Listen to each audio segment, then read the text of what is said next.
Helo, eirian dwi, a dyn ni'n mynd i edrych ar uned 21 o lyfr Mynediad y Gogledd.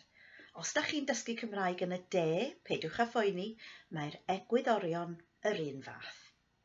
Wel, heddiw, da ni'n mynd i ddysgu sut i ddeud wrth ffrind neu wrth blentyn i wneud rhywbeth. Da chi'n cofio, wnaethon ni ddysgu i ddeud codwch, eisteddwch, darllenwch, wrth grŵp o bobl neu wrth rywun lle da chi'n deud chi. Ond be os da chi'n deud ti? Dyma'r e-bost eto. Agora'r e-bost. Darllena'r e-bost. Ateba'r e-bost. Anfona'r e-bost. Felly, yn lle deud agor, agorwch, da ni'n deud agor, agora. Darllen, darllena. Felly, sut da ni'n deud wrth ffrind i ateb y cwestiwn? Ateba'r cwestiwn. Sut da ni'n deud wrth ffrind i ddarllen y papur? Darllena'r papur. Sut da ni'n deud wrth ffrind i edrych ar S4C? Edrycha ar S4C. Ie, felly a. Iawn, yr un fath, os da chi'n defnyddio y gair nofia, yn lle nofiwch, da chi'n deud nofia. Nofia. Sut da chi'n deud wrth ffrind i ddawnsio? Dawnsio. Sut da chi'n deud wrth ffrind i smwddio?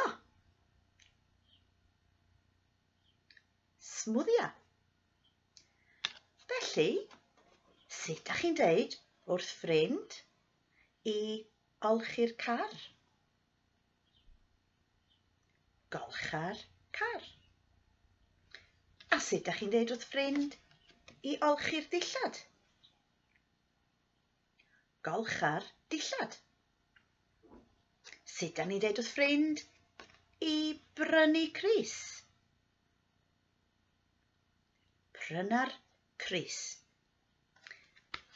Ag yr un fath, mae'n hawdd rwan, da chi'n cofio rhedwch, da chi'n deud rheda. Da chi'n cofio cerddwch, da chi'n deud cerdda. Da chi'n cofio yfwch, da chi'n deud yfa. Da chi'n cofio cymwch y cerdyn, da chi'n deud cyma y cerdyn. Ond wrth gwrs, mae'n hen ffrindiau ni mynd, dod a gwneud yn wahanol. Felly, pan oeddech chi'n deud ewch i'r sinema, mae yna air newydd. Dos i'r sinema. Neu, yn y de, cer i'r sinema. Cer i'r sinema. Sut da chi'n deud wrth ffrind i fynd adre? Dos adre. Neu cer adre. Rhaid i chi ddysgu y gair yma. Os da chi'n mynd i ddeud wrth ffrind i ddwad efo chi'r sinema, da chi'n deud tyrd. Tyrd i'r sinema. Os da chi'n deud wrth ffrind i ddod yma, da chi'n deud tyrd yma. Tyrd yma. Os da chi'n gofyn i rywun wneud paned i chi, da chi'n deud gwna baned i fi. Gwna baned i fi. Felly, rhaid i chi ddysgu y rhai yna. Mae yna rai pethau sydd ychydig yn wahanol. Os da chi eisiau deud byddwch yn ofalus wrth blentyn, da chi'n deud bydda yn ofalus neu bydd yn ofalus. Os da chi'n deud wrth rywun I fod yn ddistaw, da chi'n deud byddai'n ddistaw, neu bydd ddistaw. Felly, dyna sut da ni'n deud bod wrth ffrind neu wrth blentyn. Felly, sut da ni'n deud wrth rhywun bod rhaid iddyn nhw ddim wneud rhywbeth? Wel, yn lle peidiwch, da chi'n deud paid. Dwi'n siŵr bod chi wedi clywed paid. Iawn? Felly, sut dwi'n deud wrth ffrind i beidio wneud y llestri? Paid a wneud y llestri, neu paid a golchi'r llestri. Sut dwi'n deud wrth ffrind i beidio gyrru'n gyflym? Paid a gyrru'n gyflym.